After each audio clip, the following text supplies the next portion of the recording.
संसार सारा हो रहा ओझल किनारा। सांस डर कर ले रहे हैं, विष घुला है हर नजारा। किंतु हम खुद को पुनः सुकरात कर लेंगे, फिर नई शुरुआत कर लेंगे, फिर नई शुरुआत कर लेंगे।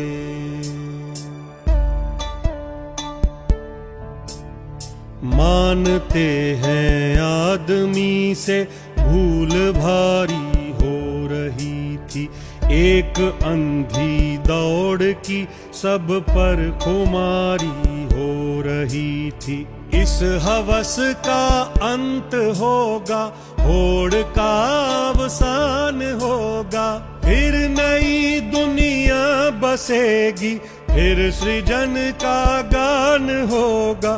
खेत वन सबका सही अनुपात कर लेंगे, फिर नई शुरुआत कर लेंगे।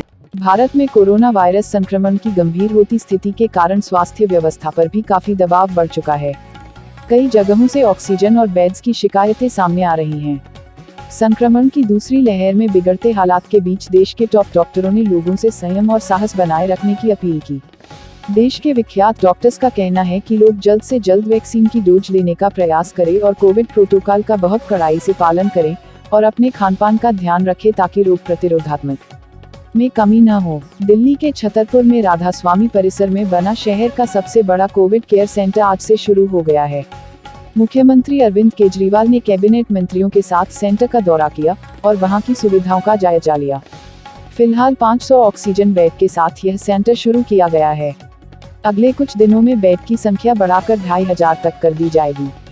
यहाँ पर जल्द ही 200 ICU बेड भी शुरू होंगे। इसके साथ ही ITBP के डॉक्टर और पैरामेडिकल स्टाफ मुहैया हैं। भारत की मदद के लिए भारतीय अमेरिकी भरसक प्रयास करने में जुटे हैं। भारतीय अमेरिकी गैर लाभकारी संगठन सेवा इंटरनेशनल USA ने $50 लाख चंदा जुटाने का लक्ष्य रखा है, जिसमें से 2 दिन के भीतर $15 लाख पहले ही एकत्र कर लिए गए हैं। यह राशि भारत में कोविड-19 की दूसरी लहर की प्रतिक्रिया स्वरूप जुटाई जा रही है। संगठन ने कहा कि वह भारत को तत्काल 400 ऑक्सीजन कंसंट्रेटर के साथ ही अन्य आपातकालीन चिकित्सा उपकरण एवं आपूर्तियों की शुरुआती खेप भेज रहा है। मद्रास हाईकोर्ट ने कोरोना के बढ़ते मामलों को लेकर सख्त टिप्पणी की है। हाईकोर्ट ने कहा, कोरोना की दूसरी लहर के लिए चुनाव आयोग जिम्मेदार। कोरोना के बावजूद चुनाव आयोग ने चुनावी रैलियां नहीं रोकी। चुनाव आयोग पर हत्या का केस हो तो गलत नहीं होगा। जब चुनाव प्रचार हो रहा था तो चुनाव आयोग दूसरी ग्रह पर था। कोलकाता हाईकोर्ट ने राज्य के हालात पर चिंता और नाराजगी जताते हुए कहा कि बहुत हो चुकी चुनावी रैलियां, अब बस करिए और जनता को सोचने दीजिए कि किसे वोट देना है। पश्चिम बंगाल में जारी विधानसभा चुनाव के बीच कोरोना संक्रमण के हालात कितने भयावह शक्ल ले चुके हैं, इसे कोलकाता हाईकोर्ट की बेहद तल्ख टिप्पणियों से समझा जा सकता है। कोलकाता हाईकोर्ट ने राज्य के हालात पर चिंता और नाराजगी जताते हुए कहा कि बहुत हो चुकी चुनावी रैलियां, अब बस करिए और जनता को सोचने दीजिए कि किसे वोट देना है। हाईकोर्ट ने सख्त लफ्जों में चुनाव आयोग की कार्यशैली पर टिप्पणी कर हुए कहा कि वह अपनी जिम्मेदारी ठीक से नहीं निभा रहा है। सिर्फ कोविड प्रोटोकॉल संबंधी सर्कुलर जारी कर आयोग अपनी जिम्मेदारी से नहीं बच सकता। हाईकोर्ट की यह टिप्पणियां साफ इशारा करती है कि बंगाल में कोरोना विस्फोट के लिए चुनाव आयोग का नाकारापन जिम्मेदार है। दरअसल समूचे पश्चिम बंगाल में कोरोना का संक्रमण बुरी तरह फैल चुका है।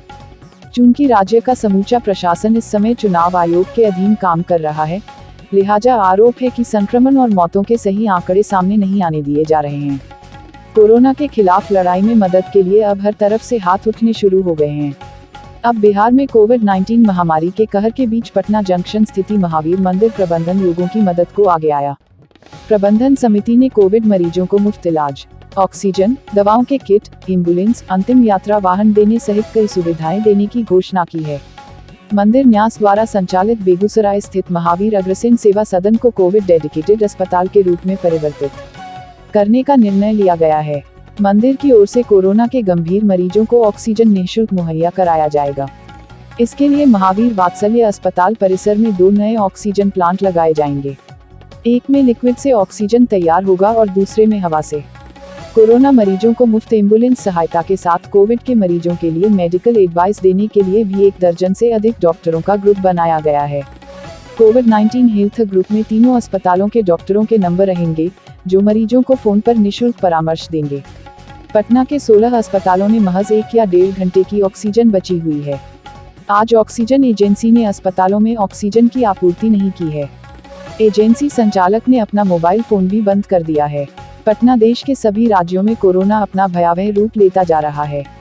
दिल्ली, मुंबई, यूपी, महाराष्ट्र, लखनऊ, पटना, कानपुर, वाराणसी, गुरुग्राम, मुंबई में लोगों में दहशत फैली हुई है, क्योंकि पूरा का पूरा परिवार कोविड की चपेट में आ रहा है।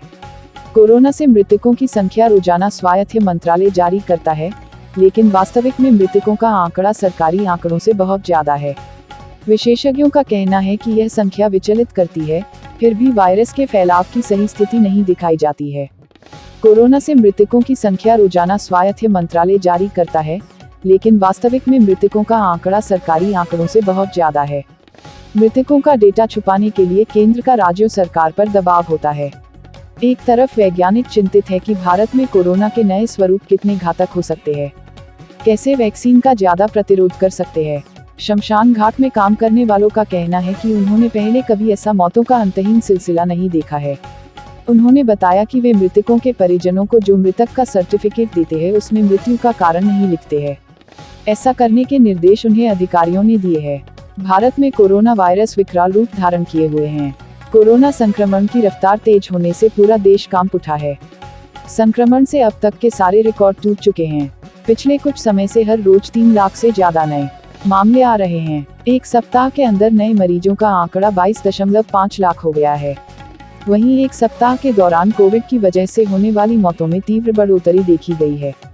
दुनिया के किसी देश के मुकाबले यहाँ की स्थिति बदतर है। भारत में एक हफ्ते के अंदर जो आंकड़े हैं वह डरावने और भयावह हैं। आज दोपहर तक भारत में 17,313, 163,000 लोग संक्रमित पाए गए हैं। आशंका जताई जा रही है कि कोरोना मरीजों की संख्या में अभी और बढ़ोतरी होगी। दरअसल, जिस तरह देश में कोरोना संक्रमण की चपेट में लोग आ रहे हैं, उससे तो यह लगने लगा है कि स्थिति वाकई में गंभीर बनेगी। मरीजों के बढ़ने से देश की स्वास्थ्य सेवाएं बुरी तरह चरमरा गई हैं। एक सप्ताह में 22.5 लाख नए मरीज मिलने के बाद भारत दुनिया में कोरोना के मामले में सबसे ऊपर हो गया है। कोरोना के प्रकोप को देखते हुए उच्चतम न्यायालय में अब ग्रीष्मकालीन अवकाश 15 मई के बजाय 8 मई से होगा। बबल, थकान और अन्य कोविड से संबंधित चिंताओं का हवाला देते हुए चोटों और खिलाड़ियों के बाहर निकलने के कारण सबसे बुरी तरह से प्रभावित आईपीएल 2021 लिविंगस्टोन ने आईपीएल 2021 से बायो बबल थकान का हवाला देते हुए हेडेड देश से बाहर बंद होने से बचने के लिए टीईबी ऑस्ट्रेलिया वापस चला गया। भारत में बढ़ते कोरोना संकट के बीच इंडियन प्रीमियर लीग के सुरक्षित बायो बबल में भी खिलाड़ियों को चिंतित कर दिया है और भारत के अनुभवी ऑफ स्पिनर रविचंद्रन अश्विन के अलावा कुछ ऑस्ट्रेलियाई खिलाड़ियों ने लीग बीच में छोड़ दी है, जबकि बीसीसीआई ने कहा है कि खेल जारी रहेगा। दिल्ली कैपिटल्स के अश्विन ने सनराइजर्स हैदराबाद के खिलाफ रविवार को मैच जीतने के बाद ट्वीट किया, मैं कल से इस सत्र के आईपीएल से ब्रेक ले रहा हूं। ऑस्ट्रेलिया और राजस्थान रॉयल्स के तेज गेंदबाज एंड्रू टाई ने भारत में कोरोना मामलों के बढ़ने के कारण अपने देश में प्रवेश निषेध होने की आशंका से आईपीएल बीच में ही छोड़ दिया और दावा किया कि ऑस्ट्रेलिया के कई क्रिकेटर यह फैसला ले सकते हैं।